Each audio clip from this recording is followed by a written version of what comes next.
अस्सलाम वालेकुम स्टूडेंट्स। उम्मीद करता हूँ आप सब ठीक ठाक है, खैरियत से होंगे।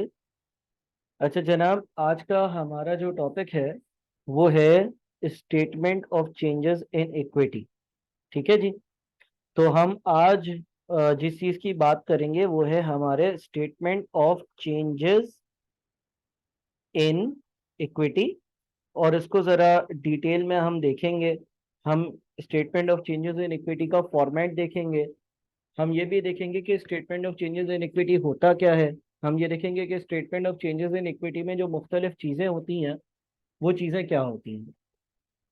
देखें, जितनी भी अकाउंटिंग है वो आईएएस आईएफआरएस के हिसाब से जनरली कंपनीज करती हैं, अनलेस कि वो कोई और फ्रेमवर्क यूज़ कर रही हैं।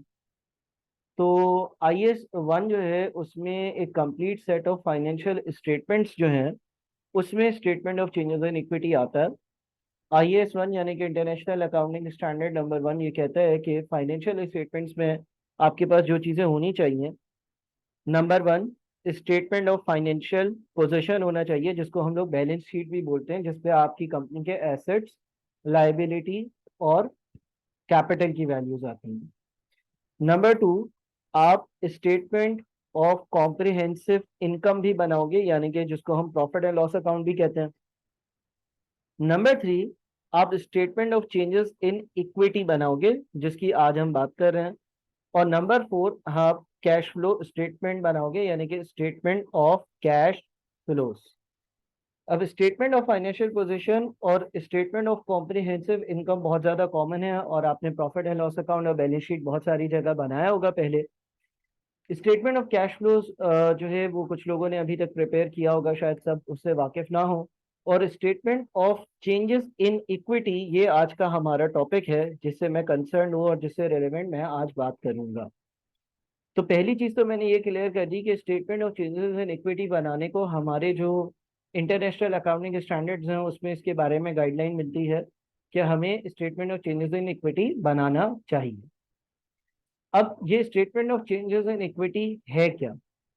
Statement of changes in equity, जैसे कि हम इसके नाम को पढ़ रहे हैं तो हमें ये पता चल रहा है कि ये एक स्टेटमेंट होगा।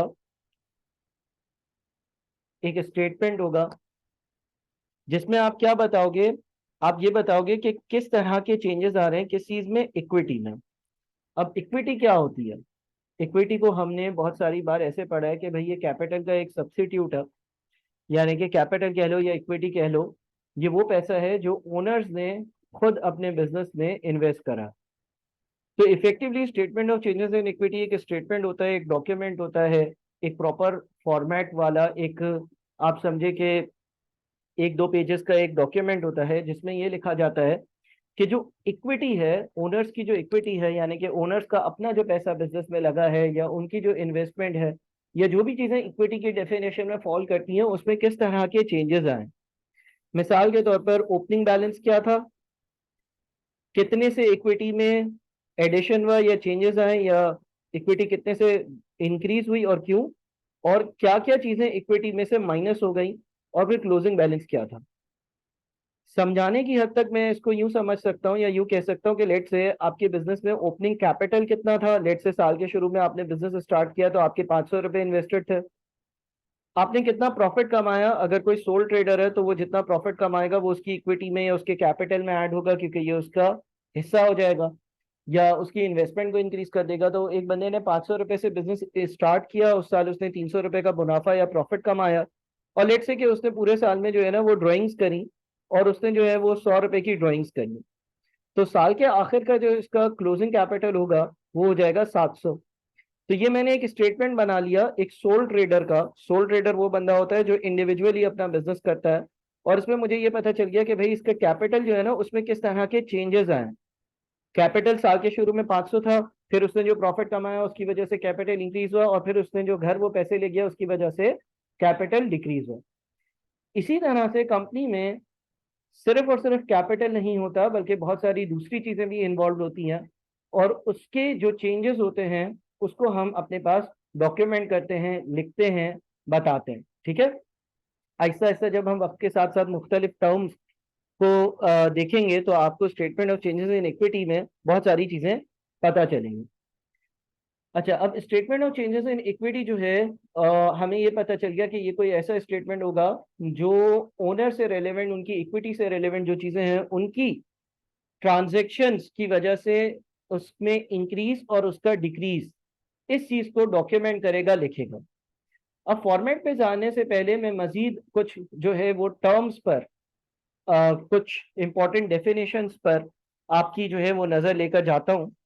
जब हम ट्रांजैक्शन विद ओनर्स पढ़ते हैं, यानी कि ओनर्स के साथ जो ट्रांजैक्शंस हो रही होती हैं उसको डिस्कस करते हैं, तो ओनर जो है वो, अगर लेट से कोई कंपनी है तो उसमें जब इन्वेस्ट करता है तो वो ओनर उस कंपनी के शेयर्स परचेज करता है।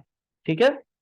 तो पहली टर्म जिससे मैं आपको वाकिफ करूंगा उसको मैं कहता हूं शेयर कैपिटल। शेयर कैपिटल, आप किसी कंपनी में जब इन्वेस्टमेंट करते हो तो आप उस कंपनी के शेयर्स परचेज करते हो, या कह लो कि शेयर कैपिटल वो सम या वो पैसा होता है जो कंपनी रेज करती है, ठीक है, ताकि वो अपना बिजनेस कंडक्ट कर सके। अच्छा, कंपनी जो है वो जनरली दो तरह के शेयर्स इशू करती है, और उसमें जो ब्रॉडली जो दो टाइप्स होती हैं, एक आपके होते हैं, एक आपके शेयर्स कहलाते हैं ऑर्डिनरी शेयर्स। ऑर्डिनरी शेयर्स, जो ऑर्डिनरी शेयर्स होते हैं वो शेयर कैपिटल का हिस्सा हैं। जो ऑर्डिनरी शेयर्स होते हैं, ऑर्डिनरी शेयर होल्डर्स जो होते हैं, वो आपके कैपिटल का पार्ट बनते हैं, शेयर कैपिटल का पार्ट बनते हैं, शेयर कैपिटल का हिस्सा होते हैं। कंपनीज कभी कभार एक और तरह के शेयर्स इशू करती हैं जिसको हम कहते हैं प्रेफरेंस शेयर्स। ठीक है, कंपनीज कभी कभी एक और तरह के शेयर्स भी इशू करती हैं जिसको हम कहते हैं प्रेफरेंस शेयर्स। तो दो तरह की जो है वो दो तरह के कंपनी में शेयर्स होते हैं। एक कहलाते हैं ऑर्डिनरी शेयर्स और एक कहलाते हैं प्रेफरेंस शेयर्स। ऑर्डिनरी शेयर्स जो है वो, ऑर्डिनरी शेयर होल्डर जो होते हैं वो कंपनी के ट्रू ओनर्स कहलाते हैं, यानी कि वो लोग जिन्होंने कंपनी में पैसा इन्वेस्ट करा है, अब कंपनी चलेगी और कंपनी कुछ कमा कर देगी। प्रेफरेंस शेयर जो है उसमें दो तरह की मुमकिन टाइप्स आती हैं।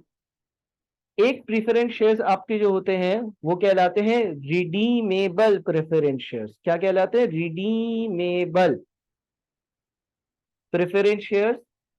और एक कहलाते हैं इररिडीमेबल प्रेफरेंस शेयर्स। सर ये प्रेफरेंस शेयर्स या प्रेफरेंस शेयर होल्डर्स होते कौन है, और ये शेयर कैपिटल या ऑर्डिनरी शेयर्स कौन होते हैं, जरा और डिटेल में समझाएं। देखिए, सबसे पहले हम ऑर्डिनरी शेयर्स की बात करते हैं। लेट से कंपनी को पैसे चाहिए और कंपनी का जो एक शेयर है ना उसकी वैल्यू है $10, तो दो शेयर्स की जो वैल्यू होगी वो कितनी होगी? $20। जब कंपनी अपने शेयर्स इशू करेगी तो कंपनी के पास $20 यानी कि $20 आएंगे, और कंपनी के जो शेयर होल्डर्स होंगे कंपनी उनको अपने शेयर्स दे देगी। डबल एंट्री पास हो जाएगी, बैंक अकाउंट डेबिट $20 और ordinary share capital credit $20। Bank debit $20 क्यों हुआ? जब आपकी कंपनी का कोई शेयर खरीदेगा तो आपको वो फंड्स देगा, वो आपको पैसे देगा। उसने आपको पैसे दिए तो आपके पास बैंक बैलेंस आया, या आपका एसेट है, या आप यूज करोगे और बिजनेस जो है वो स्टार्ट करोगे, बिजनेस के लिए मजीद नॉन करंट एसेट्स परचेज करोगे और बिजनेस को कंडक्ट करोगे।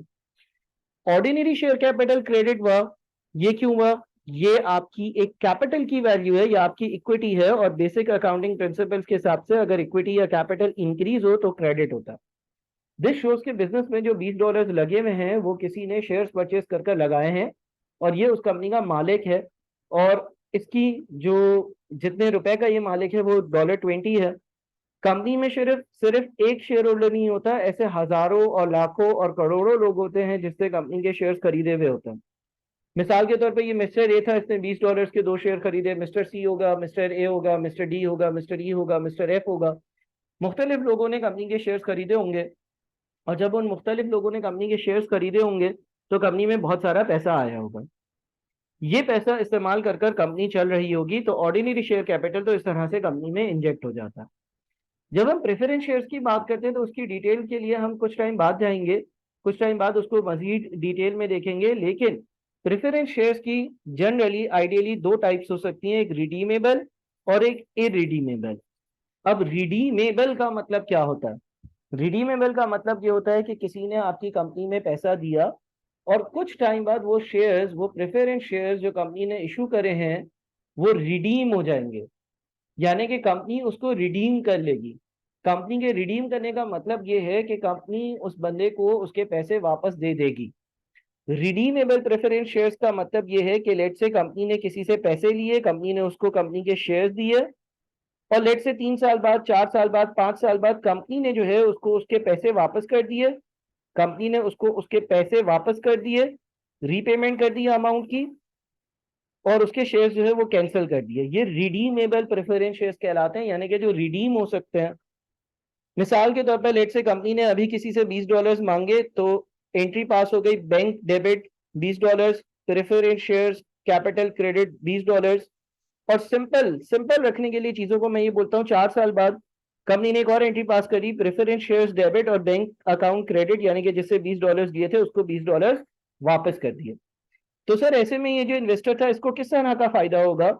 Obviously during the period of time, जितने टाइम में ये शेयर्स जो है वो कंपनी ने इशू करे हुए थे लोगों को, तो कंपनी ने इस शेयर होल्डर को भी कोई रिटर्न प्रोवाइड किया होगा।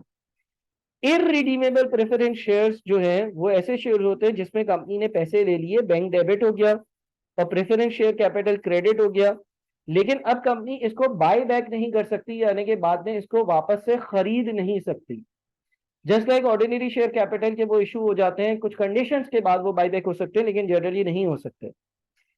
आम हालात में अगर आपके पास सवाल में रिडीमेबल प्रेफरेंस शेयर्स होंगे, तो इन रिडीमेबल प्रेफरेंस शेयर्स को आप as a non current liability treat करोगे, और इरिडीमेबल प्रेफरेंस शेयर्स को इक्विटी के तौर पर ट्रीट करोगे। बस अभी सिर्फ इतना याद रखना। नॉन करंट लायबिलिटी ट्रीट करने का मकसद या पर्पस ये है कि अगर कोई रिडीमेबल प्रेफरेंस शेयर्स हो तो वो इसी तरह से है कि जिस तरह से कंपनी ने किसी से लोन पर पैसे लिए थे और कुछ टाइम बाद उसको लोन वापस करना है। अच्छा, शेयर कैपिटल में मजीद कुछ टाइप्स हैं, टाइप्स ऑफ शेयर कैपिटल्स को डिस्कस करते हैं। देखिए, जब हम टाइप ऑफ शेयर कैपिटल को डिस्कस करते हैं, अभी मैं शेयर कैपिटल की टर्म से ही आपको फेमिलियर कर रहा हूं कि आखिर शेयर कैपिटल क्या होता है। आप थोड़ा सा सब्र रखेंगे तो वक्त के साथ साथ चीजें और बेहतर होंगी। टाइप्स ऑफ शेयर कैपिटल में एक चीज आपकी कहलाती है authorised authorised authorised share capital. ठीक है, पहली चीज कहलाती है ऑथोराइज्ड शेयर कैपिटल। अच्छा, जब कंपनी रजिस्टर होती है तो कंपनी जो है ना उसका एक ऑथराइज शेयर कैपिटल होता है। कंपनी जो है वो तुम समझ लो कि कमीशन से या गवर्नमेंट से जो है वो बोलती है कि भाई हम एक कंपनी फॉर्म करने जा रहे हैं और हम मैक्सिमम अपनी कंपनी के XYZ नंबर ऑफ शेयर्स लोगों को इशू करेंगे और लोगों से उसके अगेंस्ट पैसा लेंगे। मिसाल के तौर पर एक कंपनी ने जो है वो अपना ऑथराइज शेयर कैपिटल जो है वो रखा हुआ है 500 शेयर्स, और एक शेयर जो है उसकी जो वैल्यू है ना वो है $10, यानी कि टोटल कितना बन गया? टोटल बन गया $5000। ऑथराइज शेयर कैपिटल का मतलब यह है कि कंपनी ने इजाजत ली हुई है कि हम 500 शेयर्स इशू करेंगे, एक शेयर $10 का होगा, और आवाम को शेयर्स देकर और आवाम से $5000 कलेक्ट करेंगे जिससे हम कंपनी चलाएंगे। ठीक है, या आप समझ लो कि ऑथराइज्ड है कंपनी इतने शेयर्स इशू करने के लिए। जब कंपनी बनती है तो कंपनी ने अपना ऑथराइज शेयर कैपिटल जो है वो करवाना होता है, कंपनी ने अपना शेयर कैपिटल ऑथराइज करवाना होता है, कंपनी ने जो है वो एक मैक्सिमम जो लिमिट है वो तय करनी होती है और उसको रजिस्टर करवाना होता है। तो ये मैक्सिमम लिमिट है, यानी कि कंपनी मैक्सिमम इतने शेयर्स इशू कर सकेगी अपनी जिंदगी में। अब ऐसा जरूरी नहीं है कि कंपनी सारे शेयर्स इशू कर दे, ऐसा जरूरी नहीं है कि कंपनी अपने जितने भी ऑथराइज शेयर कैपिटल का नंबर है वो लोगों में इशू कर दे, यानी कि लोगों को इशू कर कर और उसके अगेंस्ट पैसा ले ले। इतनी कंपनी के पास अथॉरिटी है। ठीक है, कंपनी क्या करती है, कंपनी इसमें से कुछ शेयर्स जो है वो इशू करेगी, टोटल शेयर्स इशू करे जरूरी नहीं है। ठीक है, इशूड शेयर कैपिटल, एक और टर्म आ रही है आपके पास, बी इशूड शेयर कैपिटल। अच्छा जी सर, इशूड शेयर कैपिटल क्या होता है? इशूड शेयर कैपिटल जो है वो वैल्यू है शेयर्स की जो कंपनी ने बेची है, कंपनी ने इशू करी है। ठीक है, और जो शेयर होल्डर्स को इशू करी गई है। मान लो कि कंपनी ने इजाजत 500 शेयर्स की ली थी, लेकिन कंपनी ने बाजार में जो है वो 300 शेयर्स इशू करे हैं, 300 शेयर्स इशू करे हैं, और एक शेयर की वैल्यू $10 है, यानी कि टोटल वैल्यू कितनी हो गई? $3000। तो आपका इशूड शेयर कैपिटल और आपका ऑथराइज शेयर कैपिटल दोनों में फर्क हो सकता है। इजाजत 5000 की ली हुई है, लेकिन अभी मैंने जो शेयर इशू करे हैं वो $3000 के करे हुए हैं। बाकी $2000 के शेयर जो है वो मैं बाद में इशू कर सकता हूं। ठीक है जी, ये बात समझ में आ गई?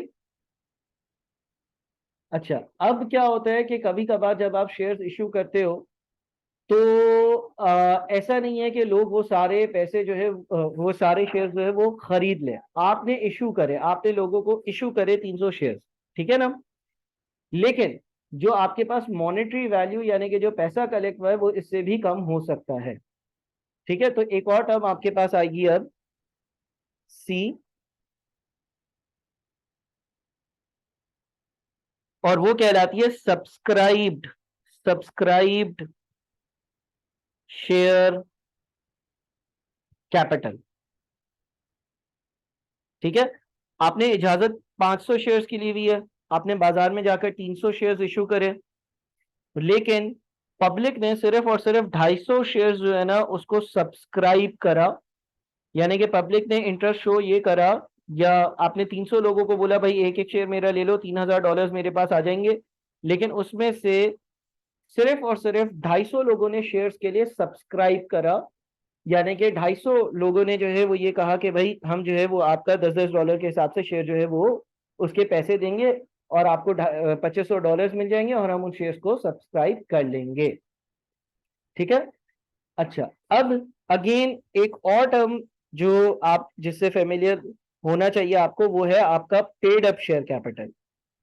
पेड अप शेयर कैपिटल, देखो लोगों ने 250 शेयर सब्सक्राइब कर लिए और एक शेयर $10 का है, तो $2500 टोटल बनते हैं। लेकिन समटाइम्स, बहुत कम केसेस में ऐसा होता है कि लोगों ने जो है वो पैसे जो आपको दिए हैं ना, वो अभी लेट से 245 शेयर्स के पैसे आए हैं $10 के हिसाब से, और टोटल जो है वो 24,000 and $2450 आपको रिसीव है। तो effectively paid up share capital जो है वो पैसा है जो आपको रिसीव हुआ है मॉनेटरी टर्म्स में, जो पैसा आपको मिला है। ठीक है, यानी कि आपकी जो एंट्री पास होगी वो एंट्री पास होगी बैंक अकाउंट डेबिट 2450, इतना पैसा आया, और ऑर्डिनरी शेयर कैपिटल क्रेडिट 2450, क्योंकि 245 लोगों ने शेयर्स लिए हैं और एक शेयर जो है वो 10 का है, तो टोटल वैल्यू 2450 बनती है। तो ये मैं कुछ टर्म्स ऐसी हैं जिससे आपको फेमिलियर कर रहा हूं, फिर जब हम सवाल जवाब करेंगे और मजीद आगे बढ़ेंगे तो और चीजें आपको समझ में आएंगी। एक और टर्म जो आपने समझनी है वो ये है कि भाई आखिर शेयर प्रीमियम क्या होता है। आखिर शेयर प्रीमियम क्या होता है? देखिए, प्रीमियम का हमेशा मतलब होता है कुछ एक्स्ट्रा, कुछ ज्यादा।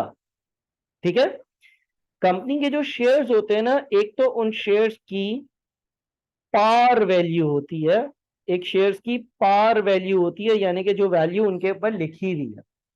मिसाल के तौर पर किसी एक कंपनी के शेयर की पार वैल्यू जो है ना वो $10 है, लेकिन लेट से कंपनी के हालात बहुत अच्छे हैं और इन्वेस्टर्स का कॉन्फिडेंस किसी पर्टिकुलर कंपनी में बहुत ज्यादा है, और उस कॉन्फिडेंस की वजह से कंपनी को ये लगता है कि ऑल्दो उनका शेयर जो है उसकी पार या फेस वैल्यू या उसके ऊपर जो वैल्यू लिखी हुई है वो $10 है, लेकिन कंपनी जो है ना इस स्पेसिफिक शेयर को प्रीमियम पर भी इशू कर सकती है।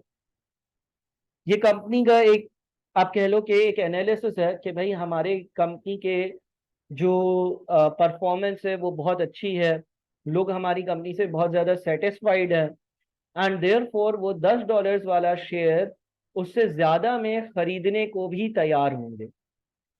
तो मिसाल के तौर पर लेट से मुझे यूं लगता है, या मेरे शेयर की जो एक वर्थ बनी हुई है वो $12 बनी हुई है, तो इसका मतलब यह है कि ऑल्दो शेयर की इन इटसेल्फ वैल्यू $10 थी, but I am able to charge a premium of $2 और लोगों को एक शेयर में $12 में दे सकता हूं।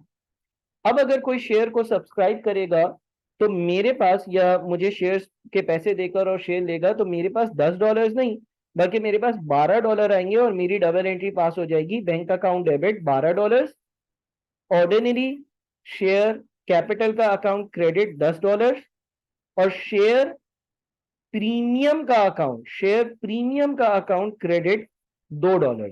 ठीक है, हमेशा याद रखो कि जो ऑर्डिनरी शेयर कैपिटल का अकाउंट होता है उसको हम पार वैल्यू पर क्रेडिट करते हैं, और जो शेयर प्रीमियम होता है उसको हम प्रीमियम यानी कि जो एक्स्ट्रा वाली अमाउंट है ना उससे क्रेडिट करते हैं।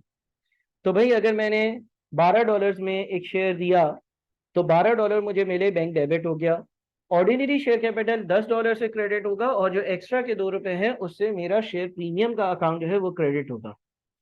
तो प्रीमियम पे जब शेयर्स इशू करती है कंपनी तो उसको ज्यादा फायदा होता है क्योंकि 10 की चीज 12 में इशू करी जा रही है। ठीक है ना। अच्छा, फिर एक और टर्म जिससे आपको फेमिलियर होना है वो है आपकी रिडेम्पशन। कभी कभार कुछ केसेस में, अच्छा ये रेगुलर फीचर नहीं है, ऐसा नहीं है कि कंपनी रेगुलरली जो है वो रिडेम्पशन करती हो, लेकिन कभी कभार कंपनी अपने शेयर जो है ना वो बाई बैक कर सकती है, या जो कंपनी के शेयर होल्डर्स हैं उनसे खरीद सकती हैं। लेकिन ये इतना आसान या ऐसे नहीं है कि बैठकर कंपनी ने आपको बोला भाई शेयर वापस दे दो और अपने पैसे वापस ले लो। बहरहाल ऐसा हो सकता है कि कंपनी जो है वो शेयर्स रिडीम कर ले, मगर इसकी बहुत सारी कंडीशंस हैं। अब मिसाल के तौर पे लेट से कंपनी ने यही शेयर जो है वो दोबारा खरीद लिया और एज्यूम कर लो कि कंपनी ने जो है ना वो $10 में एक शेयर इशू किया था। कंपनी ने किसी से $10 लिए थे तो बैंक डेबिट हो गया था $10, ऑर्डिनरी शेयर कैपिटल क्रेडिट कर दिया था $10। अब कंपनी ने ये शेयर दोबारा खरीद लिया तो ऑर्डिनरी शेयर कैपिटल का अकाउंट डेबिट हो जाएगा $10 से, और बैंक से $10 चले जाएंगे तो बैंक अकाउंट क्रेडिट हो जाएगा $10 से। लेकिन ये कॉमन फीचर नहीं है। फिर एक और टर्म जिसको हम समझते हैं वो है हमारा डिविडेंड। अब डिविडेंड क्या होता है? डिविडेंड जो है वो प्रॉफिट का एक पर्टिकुलर हिस्सा होता है जो कंपनी अपने शेयर होल्डर्स को बांटती है। इसका मतलब ये हो गया कि लेट से कंपनी ने पूरे साल बिजनेस किया, बिजनेस कर कर कंपनी ने एक particular amount of profit generate किया। लेट से कंपनी ने जो है वो $500 का प्रॉफिट कमाया। प्रॉफिट यानी कि मुनाफा कमाया, sales less cost of goods sold less operating expenses interest और टैक्स वगैरह सब माइनस कर कर $500 या ₹500 कंपनी के पास बच गए। अब ऐसा जरूरी नहीं है कि ये $500 कंपनी जो है वो सारे के सारे लोगों में या उसके इन्वेस्टर्स में बांट दे, या जो शेयर होल्डर्स है उनको दे दे। कंपनी क्या करती है, कंपनी ने पूरे साल $500 कमाए, इसमें से कुछ हिस्सा company as a dividend shareholders को दे देगी और कुछ हिस्सा कंपनी अपने पास रहने देगी जिसको हम रिटेन्ड अर्निंग्स कहते हैं। सर ऐसा क्यों करती है कंपनी? ऐसा इसलिए करती है कि जो कमाया है उसमें से कुछ रख लिया जाए ताकि कभी कोई एक्सपेंशन करनी हो, नई कंपनी खोलनी हो, कोई नई ब्रांच लेनी हो, तो हमारे पास फंड्स मौजूद हो। तो जितना कमाया जाता है मुनाफा, वो सारा मुनाफा दिया जाए ऐसा हरगिज जरूरी नहीं है। कंपनी उसमें से कुछ हिस्सा अपने शेयर होल्डर्स को देती है, कुछ हिस्सा रिटेन कर लेती है। मान लो कंपनी ने जो है वो $200 डिविडेंड में दे दिए और बाकी $300 जो है ना वो कंपनी ने रिटेन कर लिए, यानी कि अपने पास रख लिए। तो जब कंपनी ये डिविडेंड लोगों में देगी, यानी कि लोगों में तकसीम करेगी या लोगों में बांटेगी, तो इसकी एंट्री पास हो जाएगी। डिविडेंड अगर आप दे रहे हो, चलो मैं इसकी पूरी एक लॉजिकल एंट्री पास करता हूँ। लेट से कंपनी का जो है ना वो फर्स्ट ईयर है, बिजनेस का फर्स्ट ईयर है, सुनना जरा गौर से, पहला साल है। ठीक है, पहला साल है ना, तो कंपनी का पहले से तो कोई रिटेन अर्निंग्स नहीं होगा, ये बिल्कुल पहला साल है। रिटेन अर्निंग्स का मतलब ये है कि वो अर्निंग्स जो पिछले सालों में या इस सालों में कमाई थी और लोगों को नहीं दी है। तो कंपनी का जब पहला साल है ना, तो कंपनी क्या करेगी कि कंपनी ने $500 का प्रॉफिट कमाया है। सबसे पहली चीज कंपनी ये कर देगी कि भाई कंपनी एक एंट्री पास करेगी और वो एंट्री होगी प्रॉफिट का, जो प्रॉफिट एंड लॉस अकाउंट का जो प्रॉफिट है, प्रॉफिट का अकाउंट डेबिट $500, और रिटेन अर्निंग्स का जो अकाउंट होगा वो $500 से क्रेडिट होगा। रिटेन अर्निंग्स का एक अकाउंट बनाया जाता है, ये सेपरेट लेक्चर में भी मैंने डिस्कस किया है। रिटेन अर्निंग्स का जो अकाउंट है उसमें हम ये दिखाते हैं कि ड्यूरिंग द ईयर जो प्रॉफिट कमाया गया वो कैसे बांटा गया या उसका क्या किया गया।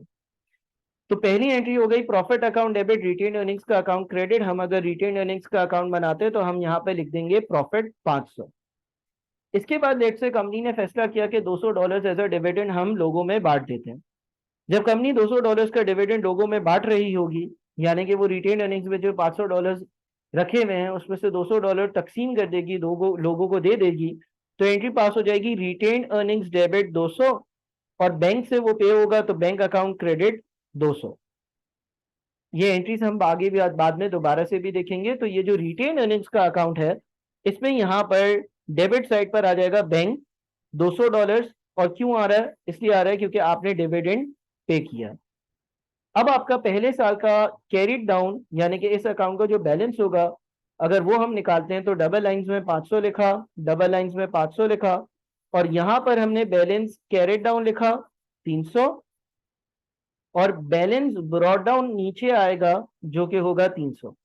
सर ये 300 क्या बता रहा है? ये 300 ये बता रहा है जब पहला साल खत्म हुआ तो जो 500 कमाए थे उसमें से $200 डिविडेंड दे दिया, और बकाया $300 अभी भी कंपनी के पास मौजूद है। अगले साल का प्रॉफिट फिर 300 में ऐड होगा और डिविडेंड माइनस हो जाएगा। मिसाल के तौर पे लेट से ये ईयर नंबर 1 था। अब इसके बाद क्या आया? ईयर नंबर 2 आया।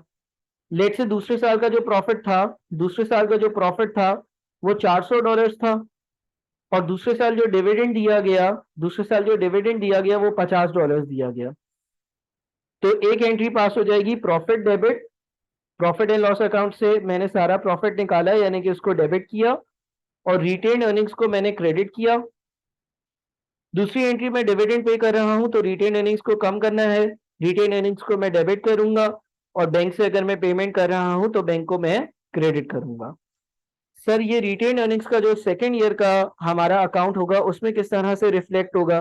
देखिए सेकेंड ईयर का जो रिटेन अर्निंग्स का अकाउंट होगा उसमें बैलेंस ब्रॉडाउन पहले से आ रहा होगा 300, उसमें फिर उस साल का प्रॉफिट ऐड हो जाएगा, और उस साल का जो प्रॉफिट होगा वो होगा 400, उसमें से डिविडेंड जा रहा होगा, और डिविडेंड जो जा रहा है वो है 50। तो अब दूसरा साल जब खत्म होगा तो दूसरे साल के एंड में मेरे पास रिटेन अर्निंग्स के अकाउंट में जो बैलेंस रह जाएगा वो रह जाएगा आपका कैरी डाउन 650, और यहाँ का ब्रॉड डाउन 650। तो इस तरह से रिटेन अर्निंग्स का अकाउंट चलता रहता है। अच्छा, फर्दर अगर हम डिविडेंड की बात करें ना, तो डिविडेंड कंपनी दो तरह के डिक्लेयर करती है। सर कौन से दो तरह के डिविडेंड डिक्लेयर करती है? डिविडेंड की दो टाइप्स ये होती हैं कि एक कहलाता है आपका interim dividend. Sir interim dividend क्या होता है? इंटरिम डिविडेंड वो डिविडेंड होता है जो साल के दौरान इशू करा जाए। मिसाल के तौर पर कंपनी का ईयर जो है वो 1 जनवरी को शुरू होता है, और कंपनी का ईयर यानी कि जो साल है वो 31 दिसंबर वाले दिन खत्म होता है। कंपनी ने 30 सितंबर वाले दिन ये फैसला किया कि हम लोगों में $100 का डिविडेंड बांट देते हैं। कैसे फैसला कर लिया सर? भाई कंपनी ने 9 महीने बिजनेस करा, कंपनी को यूं लगा कि कंपनी के नतीजे बड़े अच्छे हैं, कंपनी ने बहुत ज्यादा कमाया है, एंड देयरफॉर कंपनी ने ये फैसला कर लिया कि हमने जो अभी तक कमाया है उसमें से $100 हम लोगों को दे देते हैं। तो अगर ड्यूरिंग द ईयर कंपनी ने जो है वो एक डिविडेंड का अमाउंट डिक्लेयर किया है तो उसको हम इंटरिम डिविडेंड कहते हैं। इंटरिम यानी कि ड्यूरिंग द ईयर। फिर एक डिविडेंड होता है जिसको हम कहते हैं फाइनल डिविडेंड। एक और डिविडेंड होता है जिसको हम कहते हैं final dividend. Sir final dividend क्या होता है? फाइनल डिविडेंड जब कंपनी का साल खत्म हो जाता है, यानी कि 31 दिसंबर वाला दिन आ गया, कंपनी का पूरे साल का प्रॉफिट सामने आ गया, कंपनी को पता चल गया कि कंपनी ने पूरे साल में कितना कमाया है, कितना गवाया है। उसके बाद कंपनी ने सोचा कि यार ड्यूरिंग द ईयर हमने $100 लोगों को दे दिए थे, लेकिन हमने तो बहुत ज्यादा कमाया है, तो हम एक काम करते हैं कि 31 दिसंबर, अच्छा इंटरिम डिविडेंड इस एग्जाम्पल के हिसाब से कंपनी ने 30 सितंबर को दिया था, कंपनी ने 31 दिसंबर को ये अंदाजा लगाया कि यार हमने पूरे साल में बहुत कमाया, तो एक काम करते हैं कि हम लोग जो है ना वो कुछ और डिविडेंड लोगों को दे देते हैं। लेट से 31 दिसंबर वाले दिन कंपनी ने ये फैसला किया कि हमें लोगों को $50 और देने चाहिए।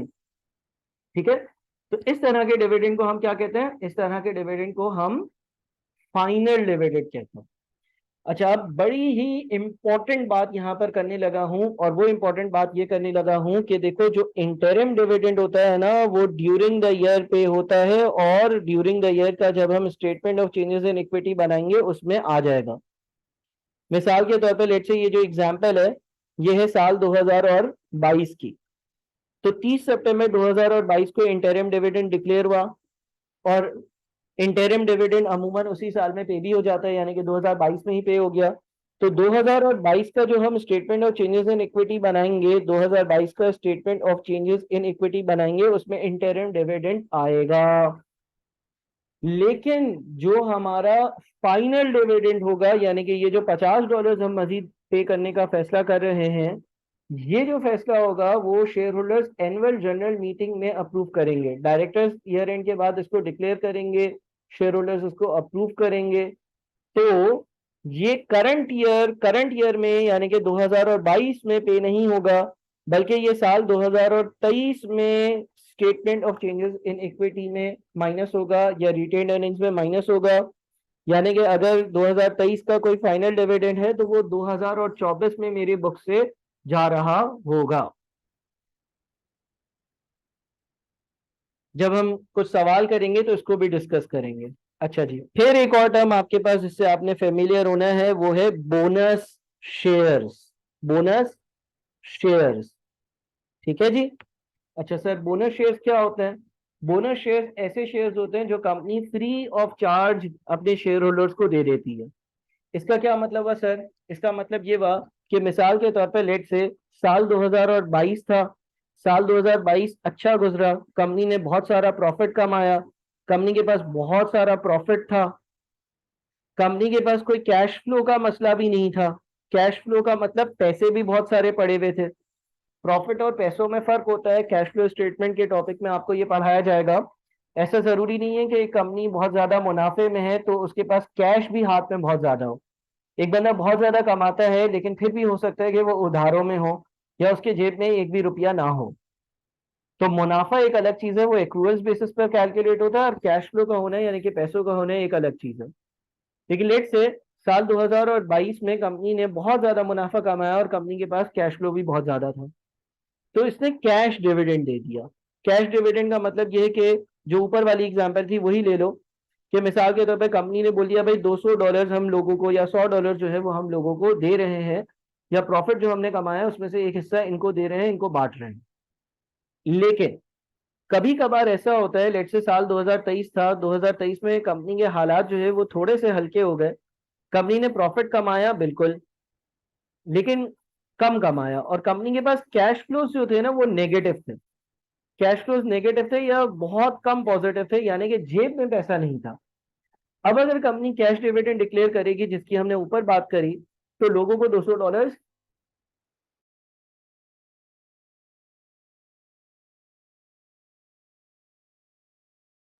तो लोगों को $200 पे करने पड़ेंगे।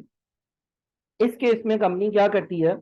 कंपनी बोनस शेयर्स डिक्लेयर कर देती है, बोनस इशू कर देती है, यानी कि लोगों को रिटर्न मिल जाता है लेकिन वो रिटर्न पे नहीं होता।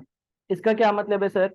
चलें जरा कैश डिविडेंड की डबल एंट्री को रिकॉल करते हैं। इसकी डबल एंट्री होती थी कि हम रिटेन्ड अर्निंग्स के अकाउंट को डेबिट करेंगे और बैंक के अकाउंट को क्रेडिट करेंगे, यानी कि हमें कुछ पैसा पे करना पड़ेगा। ठीक है। जनरली हम क्या करेंगे, जब बोनस इशू करेंगे ना, जब बोनस इशू करेंगे तो हम पैसा नहीं देंगे, बैंक से पैसा नहीं देंगे। बोनस इश्यूज की टर्म्स लिखी हुई होंगी, मिसाल के तौर पे लिखा हुआ होगा 2 for 5 इशू, और कंपनी बोल देगी कि जी इस साल हम लोग कैश डिविडेंड नहीं दे रहे लेकिन बोनस इश्यूज यानी कि बोनस दे रहे हैं, यानी कि हर शेयर होल्डर को एक्स्ट्रा शेयर दे रहे हैं। और किस टर्म पर दे रहे हैं? 2 for 5 इशू कर रहे हैं। 2 for 5 इशू का मतलब ये है कि जिस बंदे के पास कंपनी के 5 शेयर्स थे, उस बंदे को हम कंपनी के 2 नए शेयर्स दे रहे हैं। 2 for 5 इशू, 2 for 5 इशू का मतलब ये है कि जिस बंदे के पास कंपनी के 5 शेयर्स थे, उस बंदे को हम कंपनी के नए 2 शेयर्स दे रहे हैं, लेकिन हम पैसे नहीं देंगे। अच्छा, अब एक एग्जांपल लेते हैं। लेट से कंपनी के 2 ही शेयर होल्डर्स थे, एक था मिस्टर ए, उसके पास कंपनी का एक शेयर था और उस एक शेयर, या सॉरी एक नहीं 5 कर लेते हैं, कंपनी के इसके पास 5 शेयर थे और एक शेयर $10 का होता है, तो $50 इसने कंपनी में लगाए हुए थे। और एक मिस्टर बी था, मिस्टर बी के जो है वो कंपनी में 15 शेयर थे और एक शेयर जो है वो $10 का होता है, तो इसके ₹150 कंपनी में लगे हुए थे और कंपनी का जो ऑर्डिनरी शेयर कैपिटल था वो $200 का था। हम एज्यूम कर रहे हैं कि कंपनी में सिर्फ और सिर्फ 2 ही शेयर होल्डर्स थे, वैसे तो ज्यादा भी हो सकते हैं, लेकिन हमने एज्यूम किया कि एक मिस्टर ए शेयर होल्डर था जिसके कंपनी में 5 शेयर थे, एक शेयर $10 का था, तो 50 बने। मिस्टर बी दूसरा शेयर होल्डर था, उसने 15 शेयर कंपनी में रखे हुए थे, कंपनी में उसने 15 शेयर कंपनी के खरीदे हुए थे और एक शेयर $10 का था, तो 150 बने। और टोटल इन दोनों का एडिशन करते हैं तो $200 कंपनी का शेयर कैपिटल बना। अच्छा, मैं साथ में ऑर्डिनरी शेयर कैपिटल का अकाउंट बना लेता हूँ, ऑर्डिनरी शेयर कैपिटल। और लेट से ऑर्डिनरी शेयर कैपिटल जो है उसमें यहाँ पर बैलेंस ब्रॉट डाउन, यानी कि साल के शुरू में $200 के कंपनी का शेयर कैपिटल था, विच इज के ए और बी की टोटल इन्वेस्टमेंट थी। अच्छा, कंपनी का हम रिटेन अर्निंग्स का अकाउंट भी बना लेते हैं, ऐसे ही एज्यूम कर रहे हैं कुछ अमाउंट्स। लेट से रिटेन अर्निंग में पिछला जो बैलेंस ब्रॉट डाउन पड़ा हुआ था वो 400 था, इस साल का जो प्रॉफिट हुआ है वो ₹25 हुआ है। ठीक है जी। अब क्या हुआ, अब कंपनी नए शेयर्स दे रही है। अच्छा सर, कंपनी जो है वो ए को कितने शेयर्स देगी? देखो, ए के पास 5 शेयर्स थे, कंपनी ने बोला हुआ था हम 2 for 5 राइट्स इशू करेंगे, यानी कि कंपनी इसको बोलेगी कि भाई तुम्हारे पास 5 शेयर्स है तो हम तुम्हें नए 2 शेयर्स दे रहे हैं। अच्छा, बी जो है उसके पास कंपनी के 15 शेयर्स थे, तो अगर बी के पास 15 शेयर्स थे तो मैं 15 को 5 से डिवाइड करता हूँ और 2 से मल्टीप्लाई कर देता हूँ, यानी कि कंपनी इसको 6 शेयर्स देगी। इस तरह से गिन सकते हो, 5 पर 2, फिर अगले 5 पर 2 और फिर अगले 5 पर 2, तो 6 शेयर्स बनते हैं। यानी कि कंपनी कुल मिलाकर 8 नए शेयर्स इन लोगों को दे देगी। एक शेयर 10 का है तो 8 शेयर्स कितने के हुए? $80 के। सर एंट्री क्या पास होगी? एंट्री पास होगी रिटेन अर्निंग्स डेबिट $80 और ऑर्डिनरी शेयर कैपिटल क्रेडिट $80। यानी कि इफेक्टिवली पैसों की पेमेंट नहीं हुई, मगर इनको कंपनी में जो ओनरशिप इन लोगों की थी वो मैंने इंक्रीज कर दी। सर यहाँ पर टी अकाउंट्स में क्या होगा, इसको कंप्लीट करें। यहाँ पर ऑर्डिनरी शेयर कैपिटल लिखा जाएगा 80, इस अकाउंट को क्लोज कर देते हैं। यहाँ पर 425 आ रहा है, यहाँ पर भी 425 आएगा। 425 में से 80 अगर हम माइनस कर देते हैं तो 425 माइनस 80 बन जाता है 345। 345 का यहाँ पर बैलेंस कैरी डाउन होगा और अगला बैलेंस ब्रॉट डाउन भी 345 होगा। सर जो ऑर्डिनरी शेयर कैपिटल का अकाउंट है इसमें क्या होगा? इसमें यहाँ पर रिटेन अर्निंग्स और 80 लिखा हुआ आएगा। और अब हम ये कहेंगे कि कंपनी के $200 के नहीं बल्कि $280 के टोटल जो है वो शेयर्स हैं। यहाँ पर कैरी डाउन आएगा 280 और यहाँ पर ब्रॉट डाउन आ जाएगा 280। ठीक है जी। अच्छा सर, इन लोगों का क्या होगा? देखो, जब बोनस इश्यूज डिक्लेयर हो जाएंगे तो उसके बाद मिस्टर ए बोलेगा कि अब मेरे पास कंपनी के 5 नहीं बल्कि 7 शेयर्स हैं, एक की वैल्यू 10 है, तो मेरे कंपनी में ₹70 लगे हुए हैं। और मिस्टर बी जो है वो ये बोलेगा कि अब मेरे पास कंपनी के 15 नहीं बल्कि कितने शेयर्स हो गए? 21 शेयर्स हैं। 21 शेयर्स हैं क्योंकि 6 नए शेयर्स मिले और एक शेयर 10 का है, तो $210 मेरे कंपनी में है और इस तरह से कंपनी में $280 है। तो हुआ ये कि डिविडेंड नहीं देना पड़ा, कंपनी का ये फायदा हुआ, पैसे नहीं देने पड़े, पैसे कंपनी के पास कम पड़े हुए थे। और इनको क्या फायदा हुआ भाई? चलो इनको कैश डिविडेंड नहीं मिला लेकिन कंपनी में इनकी ओनरशिप इंक्रीज हो गई, जहां इसके पहले 50 थे अब ₹70 लगे हुए हैं, जहां इसके पहले ₹150 लगे हुए थे अब ₹210 लगे हुए। तो ये कहलाता है बोनस शेयर्स। बोनस शेयर्स में किसी किस्म का पैसा आता जाता नहीं है, कैश का इनफ्लो नहीं होता है, बल्कि कंपनी जो है वो अपनी कंपनी के कुछ नए शेयर्स दे रही होती है। फिर हम आ जाते हैं राइट्स इशू पर। राइट्स इशू, अच्छा जी, राइट्स इशू क्या होता है? देखें, राइट्स इशू में कुछ ऐसा होता है कि कंपनी को जो है ना वो पैसों की नीड है, पैसों की नीड, कंपनी को पैसों की जरूरत है। तो कंपनी अपने एग्जिस्टिंग एग्जिस्टिंग यानी कि करंट, कंपनी अपने एग्जिस्टिंग शेयर होल्डर्स को बोलती है कि भाई कंपनी को पैसों की जरूरत है और आप जो है ना वो कंपनी के मजीद शेयर जो है ना वो सब्सक्राइब करो ताकि कंपनी में मजीद पैसा आए। और ये जो पैसा आएगा ये कंपनी में इस्तेमाल होगा और कंपनी को मशीन खरीदनी है, कंपनी को प्लॉट खरीदना है, कंपनी को फैक्ट्री खरीदनी है, इसलिए कंपनी को पैसों की जरूरत है, तो आप पैसे प्रोवाइड करो। अच्छा, अब यूं समझ लो कि मार्केट वैल्यू जो चल रही है ना शेयर्स की वो $1 18 चल रही है पर शेयर, यानी कि मार्केट में एक शेयर $18 का है। राइट्स इशू जो है वो एग्जिस्टिंग शेयर होल्डर्स को होता है, यानी कि एग्जिस्टिंग या करंट जो मेरे शेयर होल्डर्स हैं उनको मैं ये कहता हूं कि कंपनी में मजीद पैसा इन्वेस्ट करो, कंपनी को पैसों की जरूरत है, बाहर के लोगों को नहीं बोलता।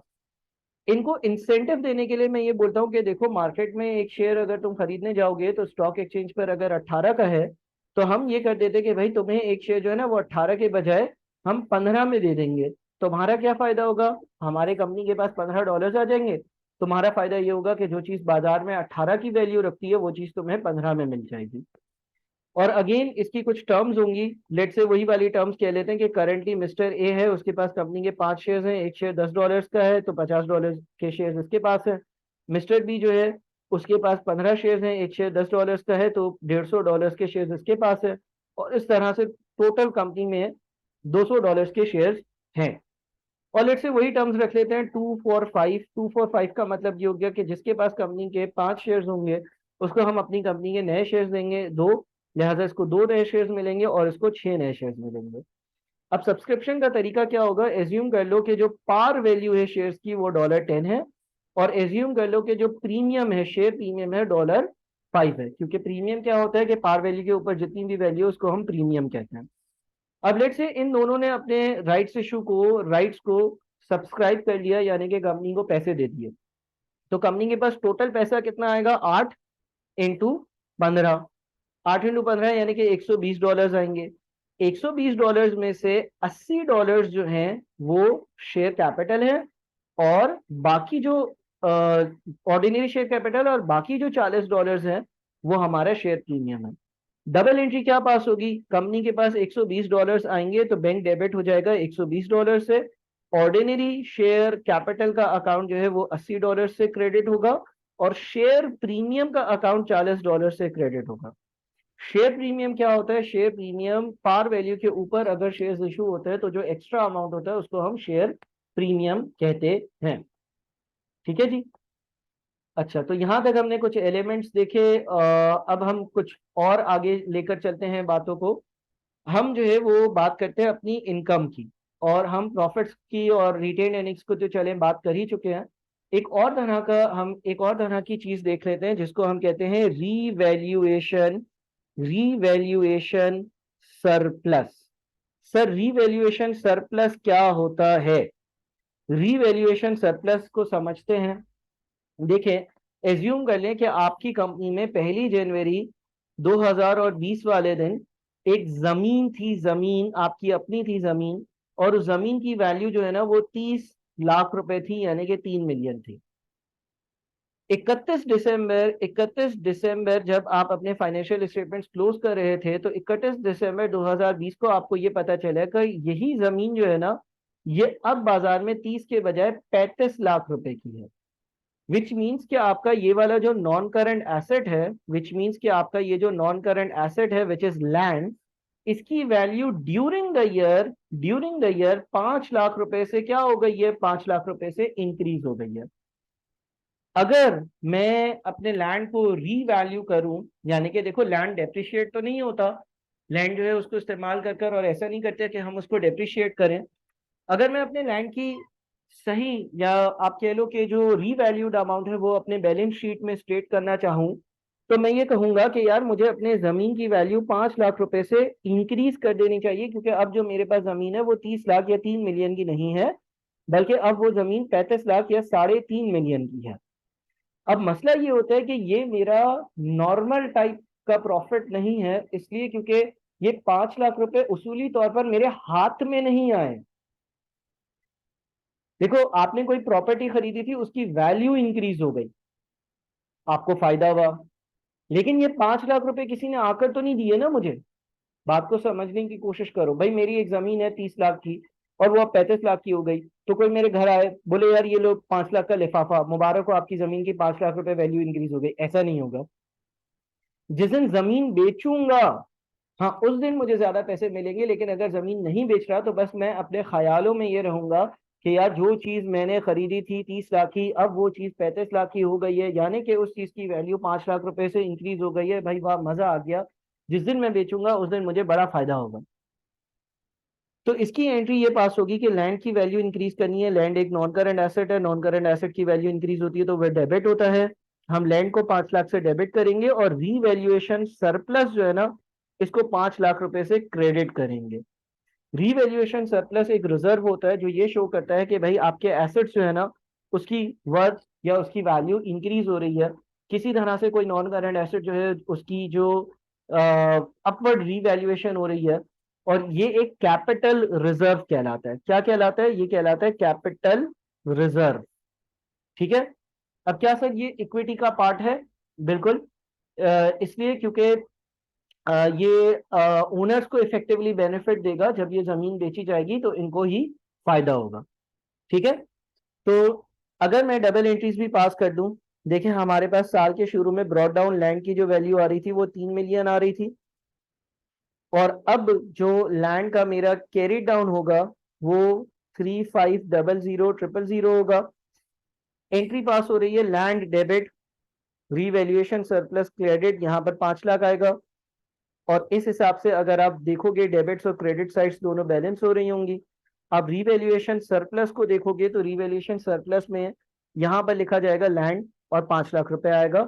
और अगर और कोई चीज नहीं हुई है तो बस ये रीवैल्यूएशन सरप्लस का अकाउंट इस तरह से बनेगा कि यहाँ पर कैरी डाउन भी 5 लाख, और अगली बार का जो ब्रॉ डाउन होगा वो भी 5 लाख रुपए ही होगा।